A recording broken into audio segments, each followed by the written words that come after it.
আসসালামু আলাইকুম এভরিওয়ান। আমি ভার্সিটিতে আসছিলাম একটু কাজে, মানে আমাদের ইন্টারন্যাশনাল অফিসে আসছিলাম। তো আমরা তিনজনে তিনটা পারপাসে আসছি। ওনারা ওদের দুইটা পারপাসে আসছে, আর আমি আসছি অফার লেটার কবে আসবে এমনিতে আসছিলাম। ভাবলাম আসছি যেহেতু একটু জিজ্ঞাসা করি কবে আসতে পারে। পরে ওনাদের কথাবার্তা শেষ হওয়ার পর আমি গিয়ে জিজ্ঞাসা করলাম যে অফার লেটারটা কখন আসতে পারে, কেন লেট হইতেছে।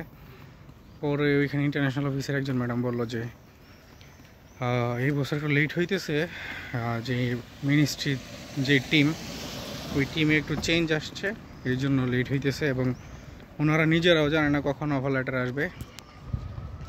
অফার লেটার আসা মাত্রই ওনারা ক্যান্ডিডেটদেরকে এগুলো ফরওয়ার্ড করে দিবে।